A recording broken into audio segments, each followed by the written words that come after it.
Tim Kaine joining us now, along with Chris Saxman.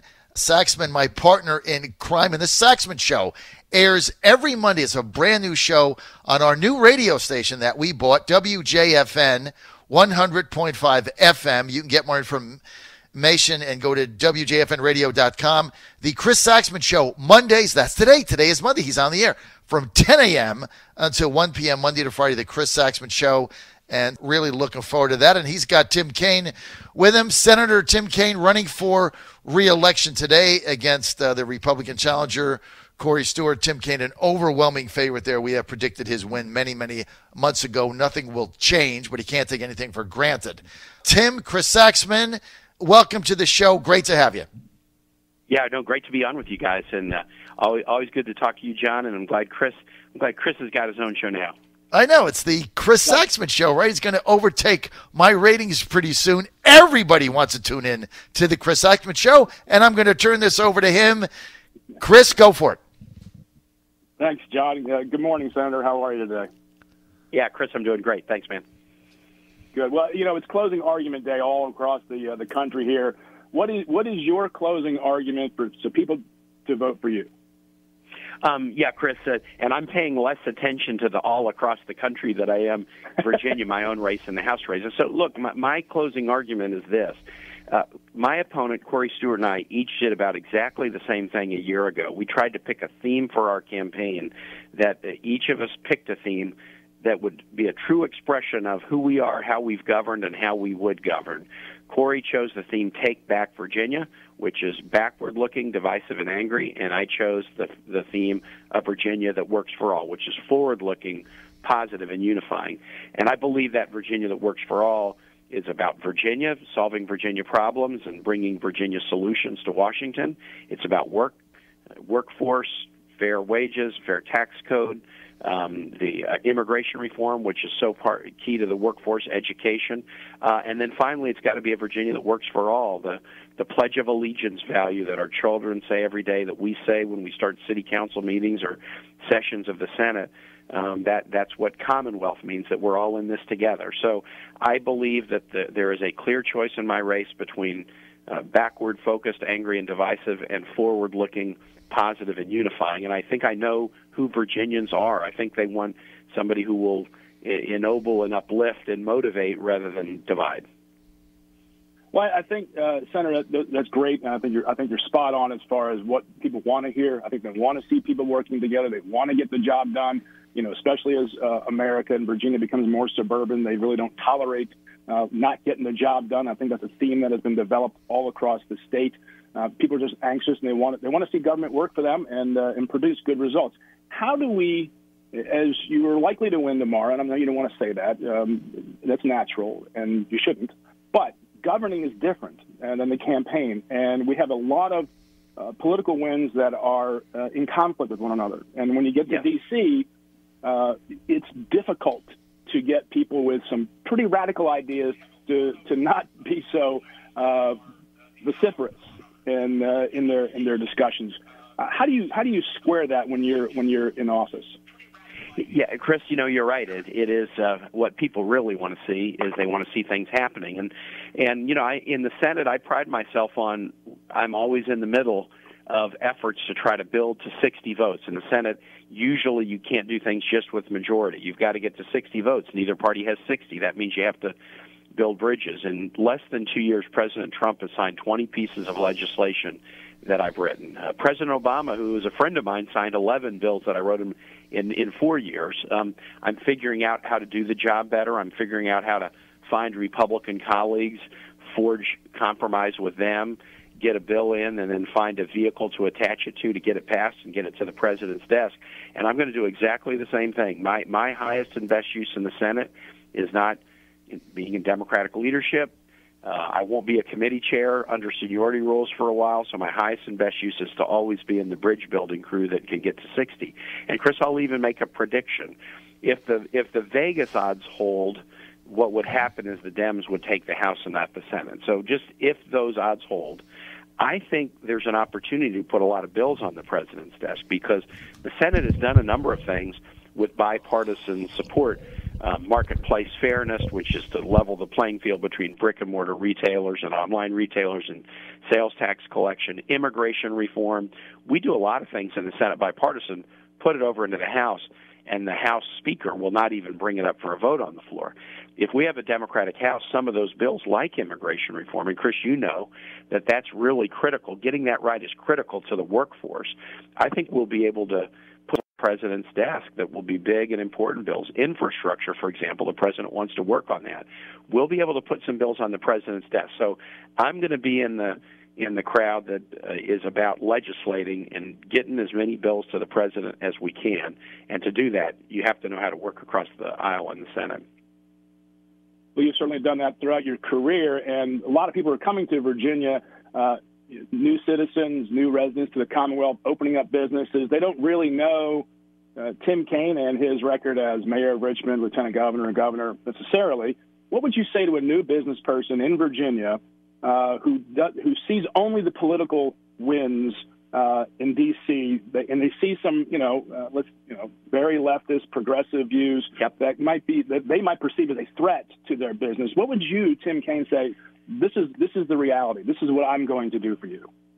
Well, I would say, past is prologue, as they say. When I was mayor, I was an economic developer, and Richmond has experienced a tremendous renaissance in the last 25 years because of the efforts of many, but including my efforts as a city councilman and mayor. When I was governor of Virginia in the worst recession since the 1930s, we basically swept the table. Forbes, best state for business every year, CNBC, best state for business, bottom 10 unemployment rate in terms of one of the lowest unemployment rates, top 10 median income.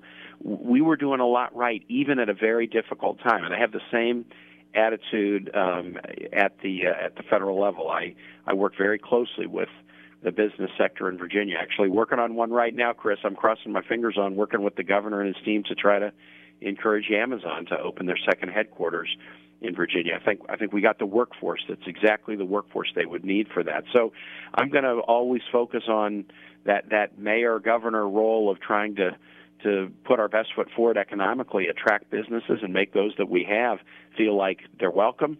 It's a good place to put in roots and grow, and I'll be promoting policies at the federal level that will be a match for that.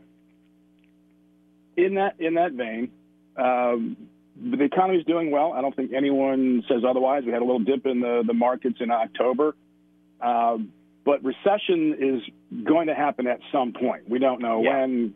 We don't want it, but there's going to be a slowdown. And typically, what happens before that, aside from the yield curve flattening, you have two factors. One is really you can't control with public policy at the legislative level.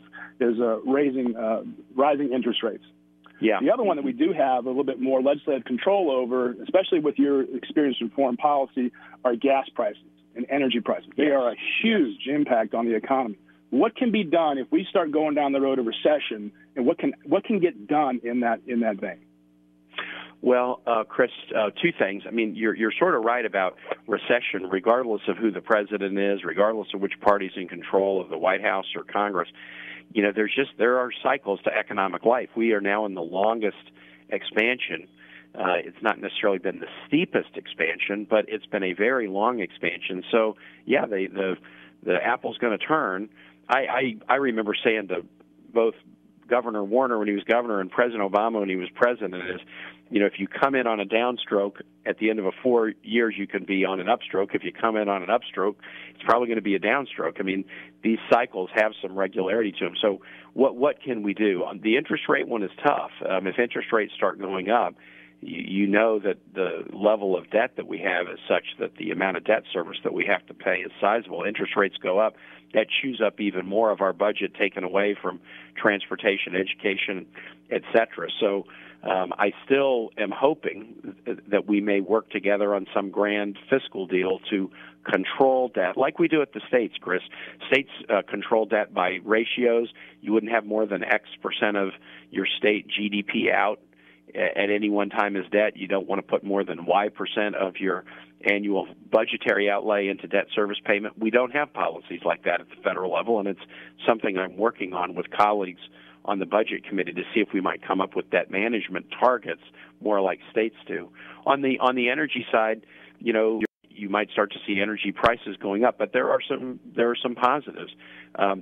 Natural gas supplies have enabled energy prices to have a level of reliability that is pretty unusual. When I was the mayor of Richmond and we had a gas utility, I hated the fact that the cost of natural gas was so volatile, but in natural gas production have led to less volatility in gas pricing. And then the other thing that's the huge game changer, Chris, is the price point on wind, solar, and other alternative energy forms, which were dramatically higher than fossil fuel-based energy, have now come down significantly.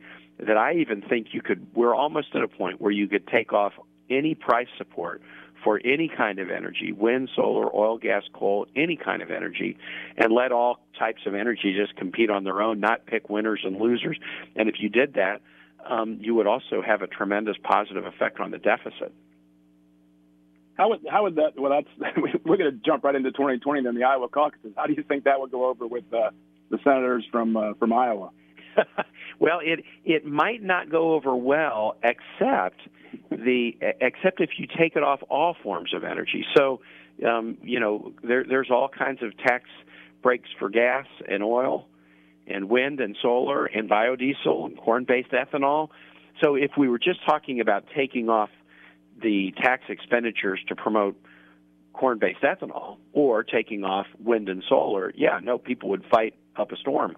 But if you basically said we're at a mature enough point in the energy environment now that we could take off the tax breaks for every form of energy, put it all on an even playing field. It used to be that the true pricing of low and no carbon energy was quite a bit higher than carbon-based energy, but innovation, great American innovation, has brought those prices down. We're probably nearing the point that we could do that. Quit picking winners and losers, save a lot of money in the deficit, and probably have a positive environmental impact at the same time. Well, I think that's a great transition to where we are as a country. We're running out of room on the diving board, if you will, because we're running up against a lot of hard decisions to make. We've got, like you said, a bad debt problem, a bad deficit problem, which could be exacerbated by rising interest rates. And what we need in this country are people to go, look, there's going to be bad news. It's not all Skittles and beers, as my dad said. Yeah. Right? You've got to make hard decisions. And as we did back in 2002 on the legislation you sort of referenced, when we put those parameters, those formulas for debt in our in law, that was because everyone got to the table and said, we just can't do this anymore. We're out of room. It's time for hard decisions, and I think people are ready for that. Do you? I mean, you've been campaigning. What do you see out there? People ready for the hard decisions? I do too, Chris. I think that what I have found in 24 years in political life is if you're willing to make a hard decision and you explain it to people, here's what we're doing and here's why, even if they don't agree with you, even if they'd say, well, I would do it different, they respect that you're trying to tackle a problem, and they respect that. And I think in this fiscal environment, I always thought that the right thing to do was to pair true tax reform, largely carving back of all the tax expenditures, with dealing with rising costs in our health and pension programs. And I really felt like there was a deal there when Reagan and Tip O'Neill cut a deal in the 80s on fiscal matters. It was Democratic Congress and Republican executive, and they all agreed, look, this is not going to be easy, but we can all take some blame, take some credit, do the right thing for the long term. You may need not all the levers in one party's hands to be able to get something like that done. Having some power sharing or divided power might be what you need in order to make some of those decisions. Okay. Thank you, Senator Kaine. Best of luck. Chris, great to be with you. Have a great day on your final day on the trail. All right, thanks. Look forward to seeing you.